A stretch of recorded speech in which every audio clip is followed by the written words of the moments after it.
The text came at 4:47 p.m. on November 3rd, exactly 3 weeks before Thanksgiving. Dad, Sarah, about Thanksgiving this year. Diana and I think it's best if you sit this one out. I stared at my phone in the middle of a client meeting.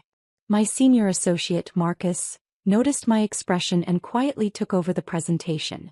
I stepped out into the hallway of our firm's headquarters, the glass walls offering a panoramic view of downtown Seattle. What do you mean sit it out? Dad, Diana is bringing some important colleagues from her firm. She's up for senior partner. It's a big deal. You know how these things are. I did know. My father, Richard Chin, had always been acutely aware of appearances. After my mother died when I was 16, he'd thrown himself into his career as a financial consultant. Impressing people became his primary language. I'm your daughter. Dad, don't be dramatic. Diana's an environmental lawyer. She argues cases in front of senators. Her colleagues are influential people. You do drafting work, right? Some technical thing?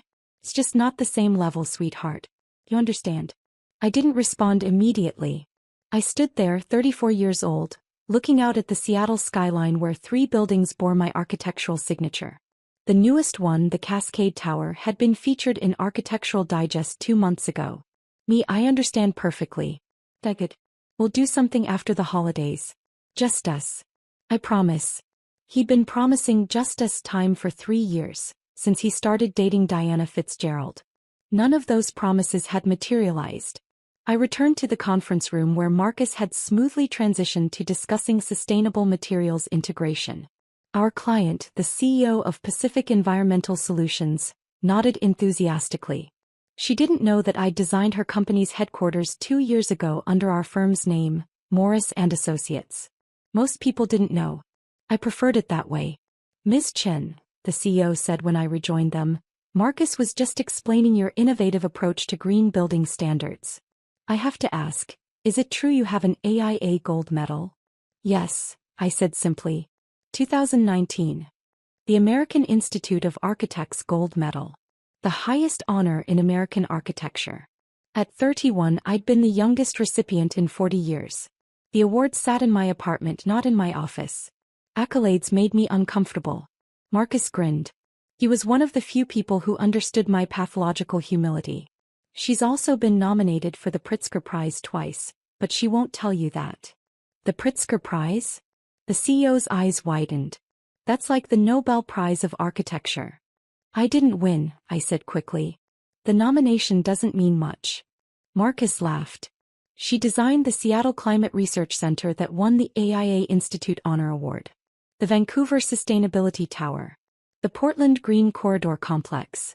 But sure, Sarah, you just do drafting work. I'd used those exact words before. My father had asked me once years ago what I did all day. Drafting, I'd said, because explaining sustainable architectural design to someone who wasn't interested felt exhausting. He'd nodded, satisfied with the answer, and never asked again. That evening I sat in my apartment, a modest 2-bedroom in Capitol Hill that I'd owned for 6 years, and thought about Thanksgiving. My father didn't know that Morris & Associates was the premier sustainable architecture firm in the Pacific Northwest. He didn't know that I was a principal, not just an employee. He didn't know that I'd been featured in Architectural Record, that I'd given a keynote address at the International Green Building Conference in Geneva, or that I consulted for the UN on sustainable urban development. He'd never asked. My phone buzzed. Dad. Diana wanted me to mention, please don't tell people at your work about Thanksgiving. She doesn't want any awkwardness if it somehow gets back to her colleagues. You know how office gossip spreads. I set the phone down without responding. The next 3 weeks passed in their usual controlled chaos.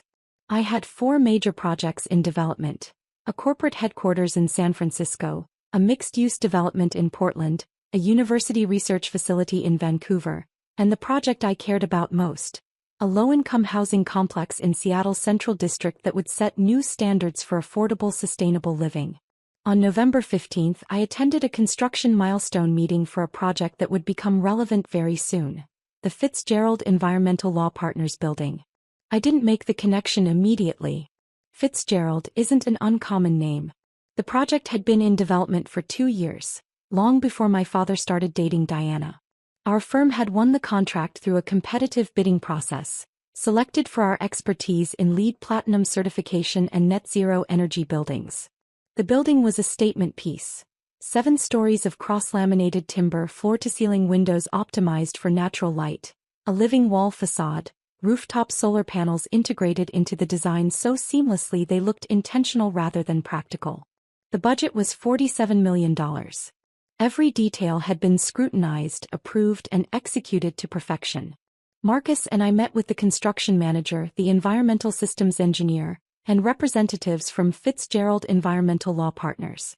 Their office manager, a sharp woman named Patricia, led the tour of the nearly completed interior. "The partners are thrilled," Patricia said as we walked through the open-plan 4th floor. "Especially Diana Fitzgerald. This building is going to be featured in every environmental law publication in the country. It's exactly the image we want to project." My stomach tightened. Diana Fitzgerald? Our senior partner. Well, she will be after the vote next month. This building is basically her baby. She's been involved in every decision. Patricia smiled. She's very particular. But I'm sure you know that given how many revision requests we sent through. I did know. Diana Fitzgerald had sent 43 revision requests over 18 months. Each one had been professionally worded but demanding. Adjust the solar panel angle by 2 degrees. Change the interior wood tone. Modify the entrance canopy. I'd accommodated most of them because the client's vision mattered, even when it bordered on excessive. I'd never met her in person. All communications went through Patricia or other firm representatives. Project architects rarely interact directly with clients at that level. We have account managers for that. "When does the firm move in?" I asked carefully. "December 1st. 2 weeks. We're planning a grand opening on December 10th. The mayor's coming, several city council members, representatives from the EPA." Patricia beamed. "Diana wants to invite the governor. This building represents everything their firm stands for." Marcus shot me a look. He knew about my father's Thanksgiving text. I told him during one of our late-night work sessions, the kind where exhaustion makes you more honest than you intend to be. "I'm sure it'll be a wonderful event," I said neutrally. We finished the walkthrough. The building was perfect. My team had ensured every detail met not just code requirements but our own higher standards. The geothermal heating system, the rainwater collection infrastructure, the smart glass that tinted automatically to reduce cooling costs. It was my best work. In the lobby, workers were installing the final piece, a large bronze plaque next to the entrance. Fitzgerald Environmental Law Partners, building designed by Morris and Associates Principal Architect Sarah Chin, FAIA AIA Gold Medal recipient, 2019 LEED Platinum Certified Net Zero Energy Building, completed November 2024. I stood there looking at my name, my credentials, my achievement. Diana Fitzgerald would walk through these doors in 2 weeks and see it. "Sarah." Marcus touched my arm. "You okay?" "I'm fine," I said. "Let's get back to the office." Thanksgiving arrived. I spent it alone in my apartment with Thai takeout and a documentary about Bauhaus architecture. My phone remained silent. Dad didn't text. He was presumably hosting Diana and her important colleagues, showing off his condo in Bellevue, playing the role of successful bachelor with the beautiful lawyer girlfriend. I didn't feel sorry for myself. I felt numb. At 8:30 p.m. my phone rang. Unknown number. "Hello. Miss Chin? This is Patricia Huang from Fitzgerald Environmental Law Partners. I'm so sorry to call on Thanksgiving." "It's fine. Is everything okay with the building?" "Oh yes. Everything's perfect. I'm actually calling because we're finalizing the guest list for our grand opening on December 10th, and Diana specifically requested that you attend. She wants to personally thank the architect. We're having a formal ceremony, press coverage, the whole thing. You'd be seated with the VIP guests, of course." My mouth went dry. I appreciate the invitation, but I typically don't attend client events. It's not really my. Diana was very insistent. She said, and I quote, "I want to meet the genius who designed this building. She's been praising your work to everyone. Please say you'll come." Thought about my father. About Thanksgiving dinner happening right now, probably winding down, Diana charming her colleagues, Dad playing the proud supportive boyfriend. "I'll be there," I said. December 1st came faster than expected. The Fitzgerald firm officially moved into their new building. I monitored the transition remotely. Our firm always tracked the first weeks of occupancy to catch any issues early. Everything functioned flawlessly. The smart building systems reported optimal energy usage. The air quality sensors showed perfect readings. The solar panels generated even more power than projected. On December 3rd, I received an email from Patricia with the grand opening itinerary. The ceremony would begin at 6 p.m. Speeches from Diana Fitzgerald, the mayor, and a representative from the American Institute of Architects. Then a reception on the 4th floor with catering by one of Seattle's premier sustainable food companies. At the bottom of the email, dress code, business formal. This is a significant event for our firm's reputation. I owned exactly 2 formal business outfits. Architecture isn't a field that requires much formal wear. We're usually in hard hats and work boots at construction sites or casual wear at the office. I'd need to go shopping. Marcus insisted on coming with me. You're going to show up looking like the absolute professional you are, he declared, steering me into a boutique in downtown Seattle. None of this, I'll just wear the black pantsuit I bought in 2018 nonsense. I ended up with a tailored navy dress and blazer, expensive but understated.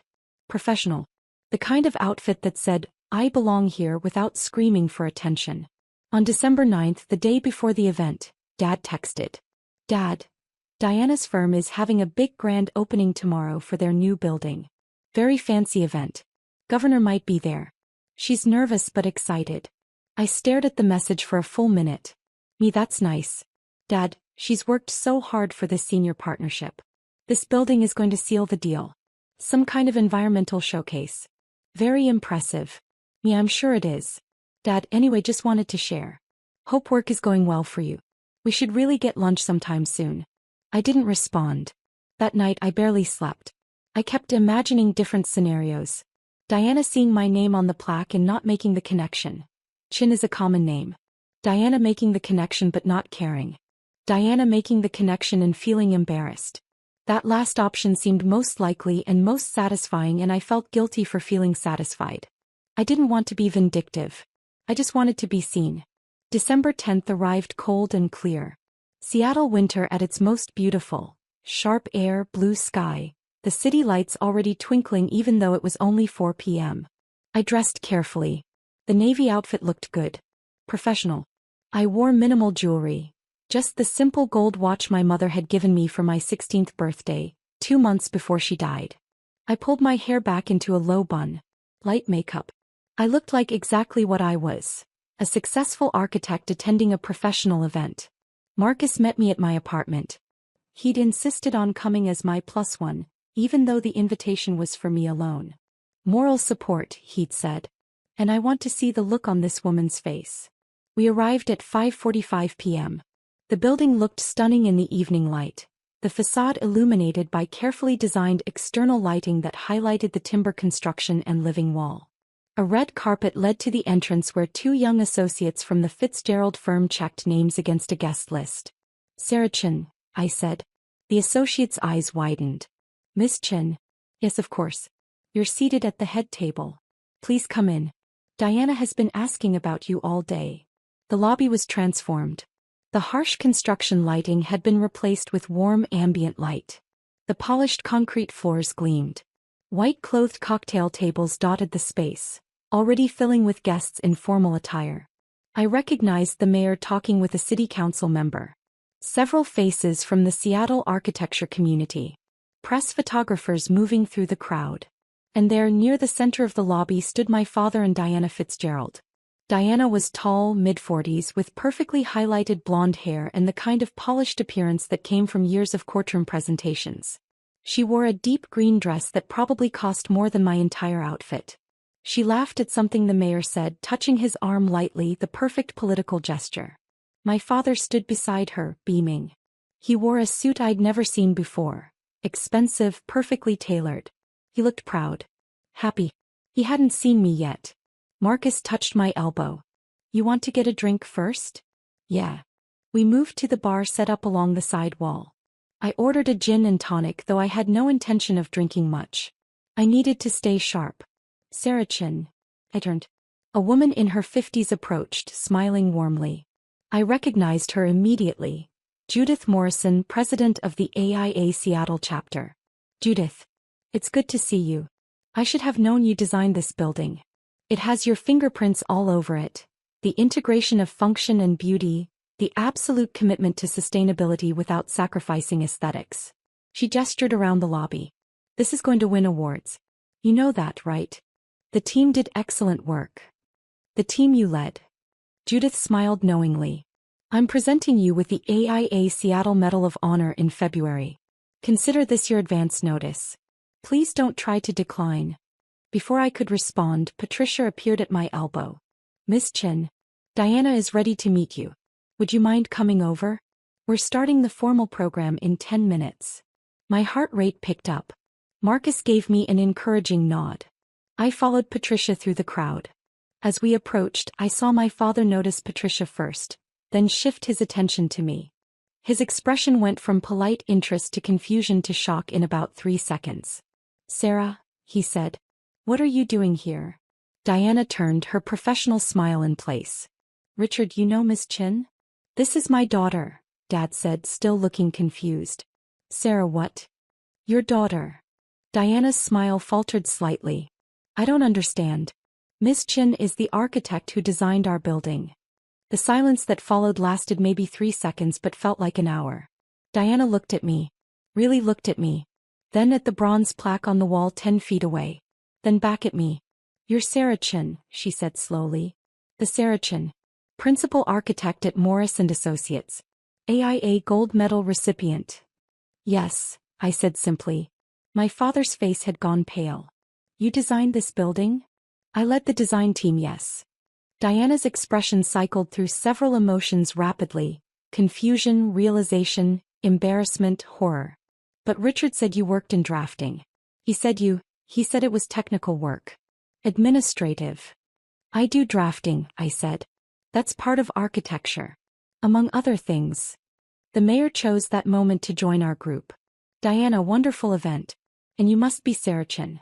I've been looking forward to meeting you. The Climate Research Center you designed has been instrumental in our city's sustainability initiatives. He extended his hand. I shook it. Thank you, Mayor Harrell. Your work on affordable housing is exactly what Seattle needs right now. I understand you're developing a project in the Central District. Yes. We're hoping to break ground in March.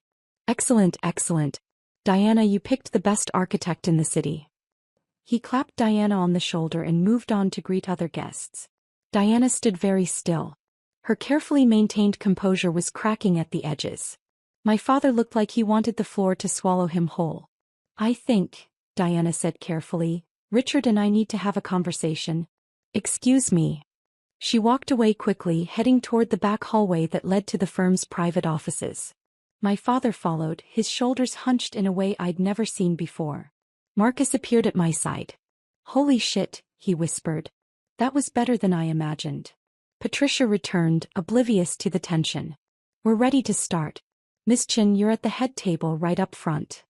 The ceremony began at 6:15 p.m.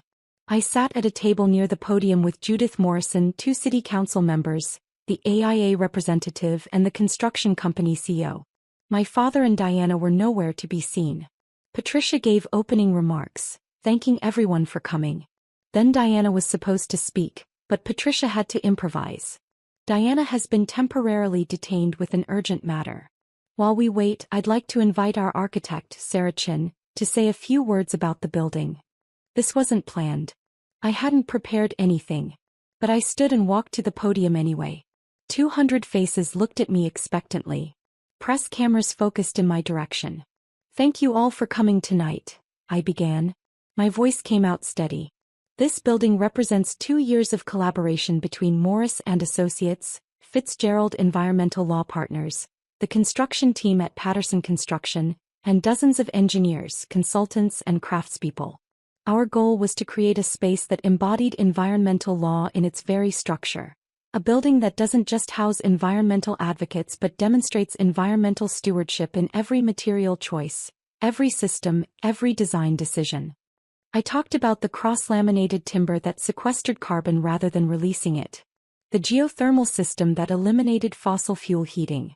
The rainwater collection that reduced municipal water demand by 70%. The solar panels that generated 105% of the building's energy needs.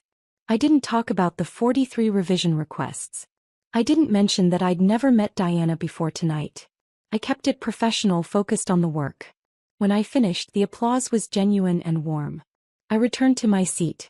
5 minutes later, Diana emerged from the back hallway. She'd reapplied her makeup, but her eyes were red. She walked to the podium with her shoulders back, every inch the senior partner she aspired to be. "Thank you all for your patience," she said, her voice only slightly tight. "Tonight is about celebrating a building that represents everything our firm stands for. And I'd like to take a moment to specifically recognize the brilliant architect who brought our vision to life, Sarah Chen." She gestured to me. More applause. I nodded slightly. Diana continued her speech, hitting all the planned points about environmental law, sustainability, the firm's commitment to practicing what they preach. She was good at this, polished, persuasive, compelling. I could see why she was up for senior partner. But she kept glancing at me. And I noticed she never mentioned my father, who had reappeared and was sitting at a table in the back corner, looking miserable. After Diana, the mayor spoke. Then the AIA representative gave brief remarks about sustainable design. Then Patricia announced that the reception was open and invited everyone to the 4th floor. I tried to slip out quietly. I'd fulfilled my obligation. I'd attended the event, been recognized, represented my firm professionally. Now I could leave.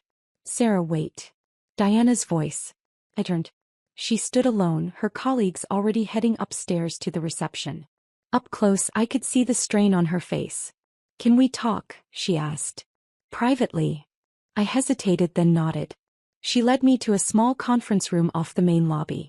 We sat across from each other at a table designed for 8. "I owe you an apology," Diana said. "Several apologies, actually. But first, why didn't you tell me? When I sent all those revision requests, when we communicated through Patricia, why didn't you ever mention that you were Richard's daughter?" "You never asked," I said. "And it wasn't relevant to the project. You were the client. I was the architect. Our personal connections don't matter when we're working." "But if I'd known, what would have changed?" I asked. "Would you have treated the project differently? Would you have sent fewer revision requests?" Diana flinched. "Probably not. But I would have. I would have at least acknowledged who you were. The way you acknowledged me at Thanksgiving?" Her face went red. "Richard told me tonight that he uninvited you from Thanksgiving. He said he told you I thought you weren't, that your work wasn't." She closed her eyes. "I didn't ask him to do that. He did it on his own, trying to impress me. Trying to make everything seem perfect. He told me you were too important to meet someone who did drafting work." "I'm so sorry." Diana's voice cracked slightly. "I had no idea. He talked about you sometimes, but he always said you worked in some technical field he didn't really understand. I assumed you were, I don't know, an IT person, a CAD operator. I never imagined that his daughter designed the building you're using to secure your partnership." Diana laughed, but it was bitter. "The irony isn't lost on me. I've been bragging about this building for months, showing pictures to everyone, telling them about the brilliant architect who designed it. And the entire time Richard was sitting next to me, nodding along, never once mentioning that the architect was his daughter." "He didn't know," I said. "I never told him what I actually do. He never asked." Diana looked at me for a long moment. "That's worse somehow. That he never asked." We sat in silence. From upstairs I could hear the reception in full swing. Music, laughter, the hum of successful networking. "I need to end it with Richard," Diana said finally. "I can't be with someone who treats their child like that. Who's so self-absorbed that they don't even know their own daughter is one of the most accomplished architects in the region. And who tried to hide you from me to make himself look better." She stood. "For what it's worth, this building is magnificent. You're extraordinarily talented. And I'm horrified that I participated even unknowingly in diminishing you." She left the conference room. I sat there alone for another minute, processing. When I emerged, Marcus was waiting in the lobby. "Ready to go?" "Actually," I said, "I think I'll stay for the reception. We should celebrate the project. The team deserves it." We headed upstairs.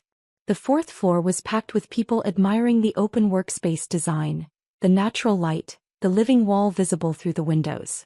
Several colleagues from other architecture firms found me and offered congratulations. Judith Morrison introduced me to the governor, who'd arrived late. At 8:30 p.m. I saw my father standing alone near the windows, holding an untouched glass of wine. I walked over. "Sarah," he said immediately. "I don't know what to say. You could start with the truth. When did you realize?" "Tonight. When Diana said your name. And then I saw the plaque and I thought there must be some mistake. That couldn't be my daughter." He laughed, but there was no humor in it. "I'm an idiot." "Yes," I agreed. He flinched. "I thought I was helping you. By not inviting you to Thanksgiving. I thought it would be awkward having you there with Diana's colleagues, all these successful lawyers and professionals. I didn't want you to feel less than. So you made me feel excluded instead. Unwanted. I know. Diana's already told me how badly I screwed up. She's ending things with me." He looked at me with something that might have been desperation. "She called me 7 times tonight after she found out. I stopped answering after the third one because I couldn't handle hearing how disappointed she was in me. How could I not know? How could I not ask? What kind of father doesn't know what his daughter does? The kind who stopped paying attention 16 years ago when Mom died," I said quietly. His face crumpled. "That's not fair. Isn't it? When was the last time you asked me about my work? My life? Anything beyond surface-level pleasantries?" I don't know. I won an AIA gold medal 3 years ago, Dad. The highest honor in American architecture. I was the youngest recipient in 40 years. I gave an acceptance speech in front of 800 people. You weren't there. You didn't even know about it. You didn't invite me. I sent you an invitation. You said you were busy with a client conference in Phoenix. You said you'd take me to dinner to celebrate when you got back. We never went to dinner." He stood there silent because there was nothing he could say to that. "I designed 3 of the buildings you can see from your condo in Bellevue," I continued. "I've been featured in Architectural Digest, Architectural Record, Dwell magazine. I consult for the United Nations. I have a waiting list of clients 2 years long. And you thought I did drafting." "I'm sorry," he whispered. "I know you are. But sorry doesn't fix 16 years of not seeing me." I walked away. Marcus met me near the elevator. "You okay?" he asked. "Yeah," I said. "I really am." The story broke in the Seattle Architecture Press the next day. Not about my father. That was private. But about the Fitzgerald Building, the young female architect, the innovative sustainable design. The Seattle Times ran a feature. The architecture blogs picked it up. By the end of the week, I'd received interview requests from 6 national publications. Diana Fitzgerald sent me a formal email thanking me for my work and requesting permission to use images of the building in the firm's marketing materials. She included a personal note at the bottom. "I ended things with Richard. He needs to figure out how to be a better father before he tries to be anyone's partner. I hope someday you can forgive him. More importantly, I hope you continue to create buildings that make the world better. You're exceptional." My father called me 4 times in the following week. I didn't answer. On the 5th call I did. "Sarah," he said. "I've been doing a lot of thinking." "Good. I want to start over. Not erase what happened, I know I can't do that. But start building something new. If you'll let me." "What does that look like?" I asked. "I don't know yet. Maybe you could tell me about your work. Really tell me. I could come to your office, see your projects, meet your colleagues. I could learn who you actually are instead of who I assumed you were." "That's going to take time, Dad." "I know. I have time. However long you need." We talked for another 20 minutes. It was awkward, halting, filled with long pauses. But it was a start. 3 weeks later he came to my office. Marcus gave him a comprehensive tour while I was at a site visit. When I returned, Dad was sitting in our conference room looking at the wall where we displayed images of completed projects. "You built all of these?" he asked. "Led the teams that built them, yes." He walked closer to the images. The Climate Research Center. The Vancouver Sustainability Tower. The Fitzgerald Building. The Affordable Housing Project renderings. "Your mother would be so proud," he said, his voice thick. "I know," I said. "I wish she could see them." She always said you saw the world differently than everyone else. That you could look at empty space and see possibility. He turned to me. I should have paid attention. I should have looked. You're looking now. It wasn't forgiveness. Not yet. But it was something. 6 months later, I attended the AIA National Convention in Washington, D.C. The Fitzgerald Building won the Coat Top 10 Award for Sustainable Design. I accepted the award on stage in front of 3,000 architects from around the world. My father was in the audience. I'd sent him an invitation and this time he came. After the ceremony he found me in the crowd. I'm proud of you, he said. I should have said that years ago. I'm saying it now. Thank you, I said. Diana was right to end things with me. I wasn't worthy of her. And I wasn't worthy of being your father. He paused. I'm trying to be better. I'm trying to be someone who deserves to be in your life. You're my father, I said. You're already in my life. The question is what kind of relationship we build from here. I'll take whatever you're willing to give me. We had lunch the next day. And the week after that. And slowly, carefully we started building something new. Not the relationship we'd had before Mom died. That was gone and we both knew it. But something different. Something based on seeing each other clearly. He started reading about architecture. He asked questions about my projects. He came to the groundbreaking ceremony for the affordable housing complex. He met Marcus and the rest of my team. He learned the language of my world because he wanted to understand it, not because he had to impress anyone. It was hard work. Some days I was still angry. Some days he said the wrong thing. But we kept showing up. A year after the Fitzgerald Building grand opening, Diana reached out. She'd made senior partner. She wanted to commission Morris and Associates for an expansion project. A second building to house the firm's growing environmental justice division. I'd like you to lead the design, she wrote. If you're comfortable working with me again. I was. The expansion project was even more ambitious than the first building. And this time when we met to discuss the vision she asked about my family, about my father, about whether things had gotten better. They're better, I said. Different but better. Good. He didn't deserve you, but maybe he'll grow into someone who does. The second building broke ground in spring. My father attended the ceremony. He stood with Marcus and my team watching the excavators begin their work and he looked proud. That Thanksgiving, the first Thanksgiving after the Fitzgerald Building opened, Dad called me in early October. I'm hosting Thanksgiving this year, he said. Just us. I'm cooking. And I'm probably going to ruin the turkey, but I'm trying. Will you come? What about Diana? I asked. She moved to Portland. Took a position with a firm there. We're friendly but we're not together. This is about us, Sarah. You and me. I thought about it for a long time. Okay, I said finally. I'll come. Thanksgiving came. He did ruin the turkey, it was dry as dust. But the mashed potatoes were good, and the pie was from a bakery neither of us had the skill to attempt. We sat at his dining table, the Bellevue skyline visible through the windows, and we talked. Really talked. He asked about my current projects.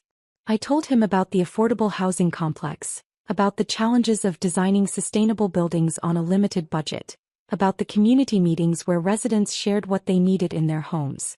He listened. He asked questions. He saw me. I missed so much, he said as we cleaned up. 16 years of your life. Your achievements. Your struggles. All of it.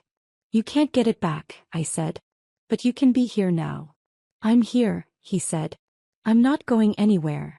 We stood at his sink washing dishes together, and I realized this was what I'd wanted all along. Not grand gestures or dramatic apologies. Just this. Someone paying attention. Someone seeing who I actually was. The Fitzgerald Building stood downtown, its bronze plaque catching the city lights. My name. My achievement. My proof that I existed in the world as something more than someone's overlooked daughter. But here in my father's kitchen washing dishes and making awkward conversation, I found something the plaque couldn't give me. The beginning of being seen by someone who should have been looking all along. It wasn't a fairy tale ending. We still had years of work ahead of us, years of learning how to be family again. But it was a foundation. And as an architect I understood the importance of a solid foundation. Everything else we could build from there.